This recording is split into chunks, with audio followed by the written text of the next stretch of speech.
Well, it's personal between me and you, and I'm going to do you some serious harm, you big stiff idiot.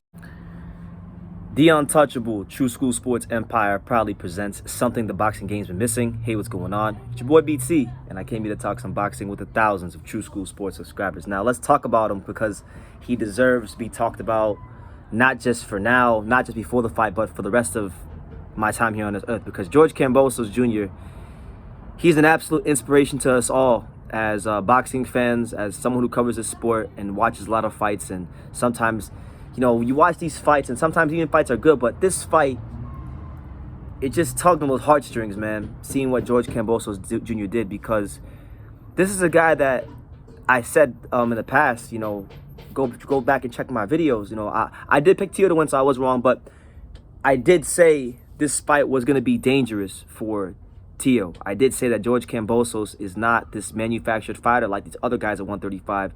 This is a guy that's went and tested himself in the gym. This is a guy that's went and tested himself on the road against world-ranked contenders. And if you think George Kambosos is a cakewalk, then you might not want to watch boxing. You might want to stop watching boxing. But last night, it was just amazing, man. It was just amazing because, like, that's the beautiful thing about boxing. Like, George Kambosos reminded us that the beautiful thing about boxing is, like, just when you think a division is a certain way, and you think the dream fights are this, that, and the third, you know, there's always that guy around that corner that's looking to take your spot. And he was that guy around that corner that's looking to take your spot. And, you know, one thing that I found interesting last night, I was watching an interview that his dad, Jim Kambosos, did. Shout out to the Jim Kambosos. Jim was saying that George Kambosos reads a lot of books about war and war mentality, like The Art of War by Sun Tzu and all them guys. You know, and he talked like it. He talked like he was ready for war. And the best part was he didn't just talk like it. When the lights came on, he performed like it. He fought like a guy that was ready for war. And, you know, he's an Australian. To me, I look at George Kambosos as like the Australian version of like Captain America. Like what Captain America is to the USA, he's the Australian version of that. He's an Australian superhero, because Teofimo Lopez was the big bad dog of 135. Teofimo Lopez was a heavy favorite. I mean, I remember in the lead up to the fight, like when I would go live during the week, when I was going live all these months going into the fight, when this fight would come up, people would never ask who would win between Kambosos and Lopez. They would ask what round would Teofimo Lopez stop George Kambosos, and that was the whole talk of the fight. And you know, like, the only people that really believed in Kambosos were like his team and people from Australia. Really, nobody else really believed in Kambosos like that. So fair play goes to him, and I'm happy that he's done this, because he's shooken up the lightweight division. And I really feel like George Kambosos will be good for boxing. Like, I think he has drawing power. You know, he's Australian. Australia right now is going through a lot in their country with the COVID stuff, and it's even crazier than here in the USA. So they kind of need someone to rally around. And I know Tim Tszju's doing his thing, and I know people love Tim Tszju, but George Kambosos, to me, after this, he's got to start to become the cash cow of Australian boxing.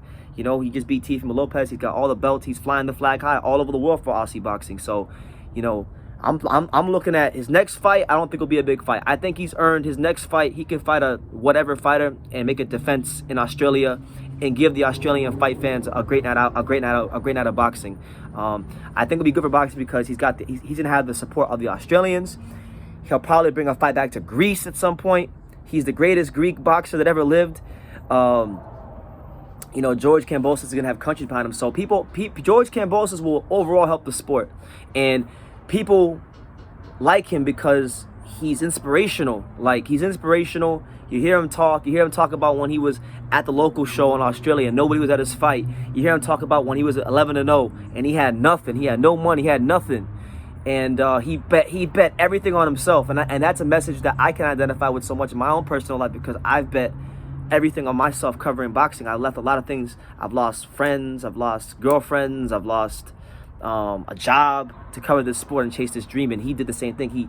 He bet all the money on himself, and he chased his dream of becoming a world champion. He took all of his money from sponsorships. He flew to Wild Card Gym. He sparred the biggest and baddest motherfuckers you could find. Like Sergey Lipinets and Manny Pacquiao. Then he became Manny Pacquiao's sparring partner. Put over 200 rounds of sparring in the bank with Manny Pacquiao. Then he comes to South Florida, spars Xander Zayas, spars Amir Imam, spars Emmanuel Tego, spars My boy, Eric Lances Jr. spars just the best fighters he could spar. He tested himself in the gym. He believed in himself. When people like myself or other boxing fighters said, George, you couldn't do it, he said, no, I can do it. You know, I'm ready. That underdog mentality does wonders for me. And you know, he showed that he was much more than just a come forward fighter. He showed that he was much more than a front foot dominant fighter. He showed that he could box. He showed that he could move. He showed that he could bang. He showed that he had grit, balls, determination, and it's just a beautiful thing for the lightweight division. And long may it continue. You know, personally, I hope all the A-side fighters that are fighting the rest in the lightweight division lose. If Devin Haney takes a loss, that'd be great for the lightweight division. If Gervonta Davis takes a loss, that'd be great for the lightweight division, because it would make these guys more human. It would humanize some of these guys that we put up on this big stage, and we would get these fights, and it'll be better for boxing. I don't wish bad on anybody, but I just want to see these fights. So however we got to get them, then that's how we got to get them. But George Kambosos, in my opinion, I know people may disagree, but this just might be the greatest win in Australian boxing history. It might just be, and he's gonna go down as a legend forever for this win. And hopefully the Australian boxing fans, when he does come back to Australia, they'll support him. Hopefully the Australian boxing fans, when he fights on pay-per-view or whatever, they support him. Hopefully they do whatever they can to support this man, because if there was ever a fighter in boxing, whether he's Australian, US, American,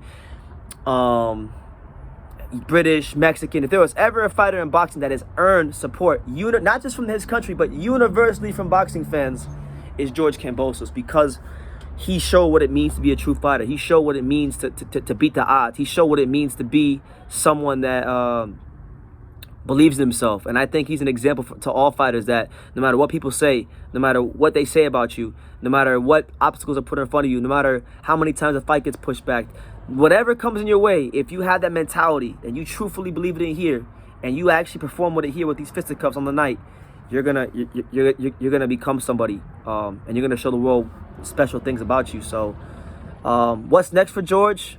I mean, there's a whole bevy of options for George. You know, he could fight the winner of Lomachenko versus Comey. Maybe a fight Lomachenko will be of interest to him, if Loma comes through that. Devin Haney, he mentioned Devin Haney. You know, Devin's fighting here this week in Las Vegas, and you know, with Devin, I'll be at that fight. You know, I'm looking forward to seeing what Devin can do, but that'd be a good fight. You know, a lot of people think Devin, for those of you who always said Devin Haney's the guy at 135, it's, you know, we'll see. The George versus Devin will be a good matchup. There's just a lot of good fights. Ryan Garcia called him out, and that's a separate topic for a separate video. But like, all these guys, all of a sudden, they all want to fight George Kambosos now. But when they all had the chance to fight each other, they, like, you know, with the WBC and the politics and the petitions and the regular championships and the franchise championships and mental health and just whatever the case may be, there was always a reason why these fights wouldn't happen, and it was all bullshit. So I'm glad that George Kambosos came and fucked the whole party up, because if these guys, I'm going to use this quote, if Ryan Garcia, Devin Haney, Teofimo Lopez, Gervonta Davis, if all these guys are the kings, the quote-unquote four kings, which by the way is extremely blasphemous, but if these guys are the four kings, then let's call George Kambosos Jr. the emperor. Let's call him the landlord, because he's went ahead and he's taken over the whole division, while Devin and Ryan and Gervonta and Tio were all playing grab ass and not making the fights the fans wanted to see.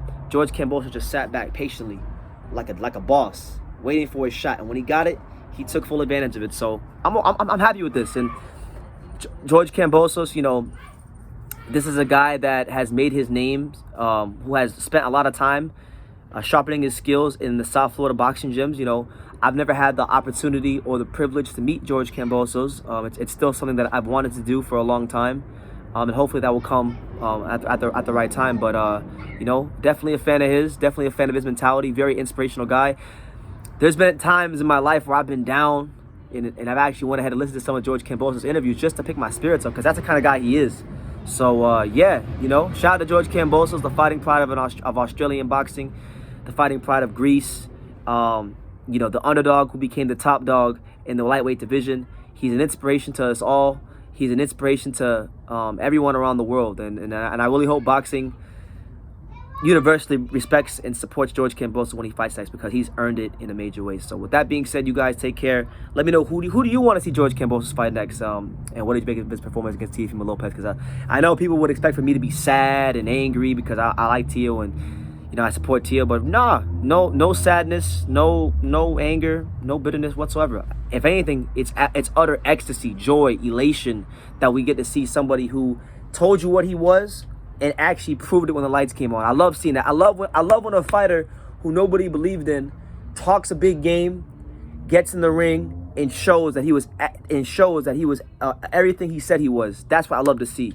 That's why I watch boxing. That's the stuff I live for in boxing, and for that I can't be sad about Teo losing. If Teo lost, that's on him. But George Kambosos Jr., man, God bless you. You are an inspiration to all of us here in boxing. So, yeah, leave your comments down below. Make sure you take that time to subscribe. And like I say in every single one of these videos, you can love me or you can hate me, but I'm just a kid from Daniel. So until next time, take care, guys.